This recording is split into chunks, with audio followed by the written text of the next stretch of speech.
I know it's hard to believe looking outside right now, but apparently there is a snowstorm knocking on our door. It is. Now, it's still right over central Oregon, but it's a fast-moving storm. It's going to come in. It's going to start generating snow showers, I would say roughly right around midnight through the early morning. And what that means, friends, is that we're probably going to be seeing at least minimum wet roads, with the potential of some of those roads being slushy or icy. So let's be careful. But there you can see the live shot right now from the KBOI studios. And you're saying, come on, Roland, what are you talking about? There's no snowstorm on the way. Well, the mountains are going to be picking up an additional, I'd say 3 to as much as 5 inches of brand new snow, courtesy of the storm system. And here it is on the Doppler radar. And again, it's going to be a fairly fast-moving system. And while we're dry this evening, I would say anytime after about 10 o'clock tonight is when we have the potential of seeing the snow flying here in the Treasure Valley. And of course, the storm is going to be working its way from the west toward the east. Now, here's your weather headlines. What we'll expect to see is the snow later tonight, which means we'll see a slick morning commute, but then it's going to be dry on Friday, and there's a second storm that could be moving into the area Saturday morning. It doesn't look like it's going to be as impressive, but still additional snowpack for the mountains expected with that Saturday storm. The high temperature today, so far 38 degrees, the low last night 24, so the ground's just kind of cold enough that any precipitation that does fall in the form of snow will likely stick to many of the roadways and certainly to the grassy areas. There's the normal of 41 degrees, and now the sun is setting at 6 o'clock in the evening. Our storm system stretches pretty much from Canada all the way down into central California. This is the break that we get on Friday. That's the next storm that starts moving in on Saturday. But we'll say that definitely a winter storm is on the way, and we're just about right at the edge of the canopy of clouds, and those clouds will continue to filter into the Treasure Valley. How much snow are we talking about? I think the valleys by 8, 9 o'clock in the morning could see anywhere between 1 to 2 inches of snow. Snowfall amounts is a tough thing to quantify sometimes because it all depends on elevation changes, differential heating of ground versus grass. But let's say 1 to 2 inches in the valleys, and the mountains will see about 3 to 5 inches of snow. Here's the fascinating thing. Watch the computer models. This is where we are right now. This is what happens right around 10 o'clock tonight. There's that line of snow just pushing into Malheur County, just starting to work its way into the Treasure Valley, and then right around, let's say 1 to 2 o'clock in the morning is when the core of the storm moves through. So as you're sleeping tonight, that's when the snow is going to be falling, and as you wake up, we should have some snow on the lawns, maybe a little bit of snow on the roads. Please be sure and check in with Bob Anthony bright and early in the morning to see how the storm is progressing and what it's doing. But there you can see by tomorrow afternoon, little hit and miss showers for the mountains, but we dry out very nicely on Friday ahead of that next storm that will be weaker by comparison as it moves in on Saturday. 7-day forecast for the Treasure Valley. Snow in the morning. Then I think we get some breaks in the clouds in the afternoon. Partly cloudy skies on Friday.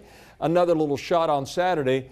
And then that is it for a while. We go into big time high pressure, which will dry us out. And my concern is throw us into inversion. The mountains will be seeing snow tomorrow with snow showers again on Saturday. Then we go dry up in the mountains as well. So we'll be watching the progress of this storm very carefully tonight and let you know how it's going, but anticipate that stuff moving in around midnight. So no problems with the evening commute, obviously. No, the evening commute is absolutely fine. All right. Morning commute is another story. It's a different story. In your health link, is there a quick fix to looking slimmer, taller, and more confident, all while improving your health? Turns out there is. All right. It's the power of posture.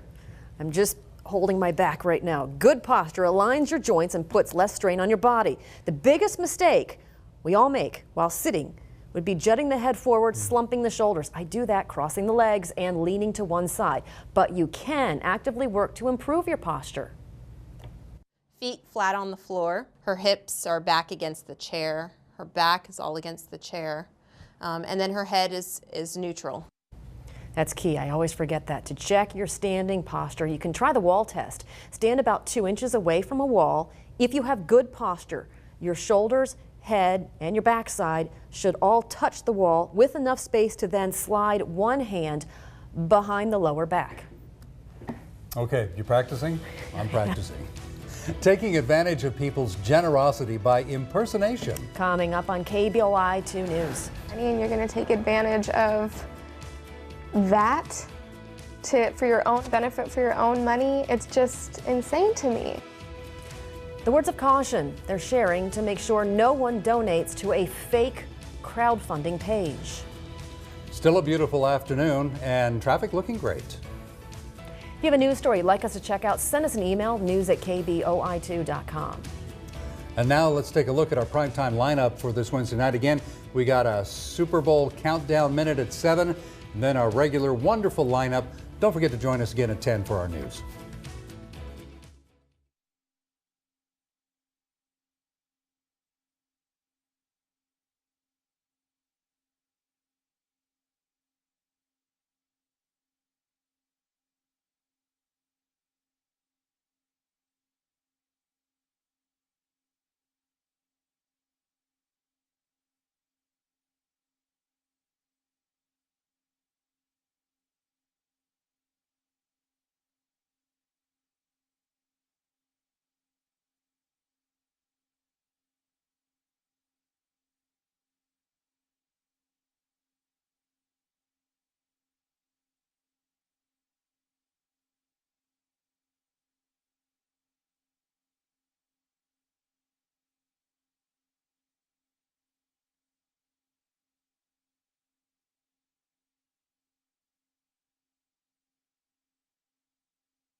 You're watching KBOI 2 News, first at 4. Crowdsourcing websites like GoFundMe have been blessings for families raising money for medical expenses. But be aware of those who prey on other people's tragedies. Matt Markovich met the family of friends of a medical patient whose identity was stolen online. He's watching out for you. Ashley, Lauren, and Bree, 3 friends on a trip of a lifetime to South Africa. We had the safari, we had penguins. We went from one adventure of ziplining up to another one of paragliding, and then that's when everything happened. As Ashley was in a tandem paraglide over Cape Town, Bree, also in a tandem setup, was crashing into a concrete wall while landing. She suffered a life-threatening head injury. They didn't know if she was going to make it, and they told us that we needed to start preparing to say goodbye. But Bree survived and is making a slow recovery in South Africa. The medical bills are huge, $150,000 to medevac her back to Seattle. So the family started a GoFundMe page. It will overwhelm you of how generous these people are. Over $53,000 donated so far. That's when they were catfished. Catfishing is a form of identity fraud when someone assumes the online identity of someone else. In this case, it was the GoFundMe campaign for Bree. Someone duplicated Bree's GoFundMe page on Give Forward, a legitimate crowdfunding website, but the donations went elsewhere. It's disgusting. We were just dumbfounded. They got the bogus site pulled down. Luckily, we caught it in time to where there was no donations. You know, that's not something we're thinking about when we're doing this, especially in a time of need. And I think that's what these predators do. Experts say research if possible before giving to a crowdfunding campaign and realize people will take advantage of someone's life or death experience. I mean, you're going to take advantage of that for your own benefit, for your own money. It's just insane to me. Bree spoke her first words just yesterday, nearly a month after the accident. If you are still trying to pick a presidential candidate to back, well, you're probably tuning into all the debates. Coming up on KBOI 2 News, first at 4, why some people say the format of those debates needs an extreme makeover. But first, Flint residents upset after certain people were absent from the hearing about their water crisis. That's coming up next.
You're watching KBOI 2 News, first at 4.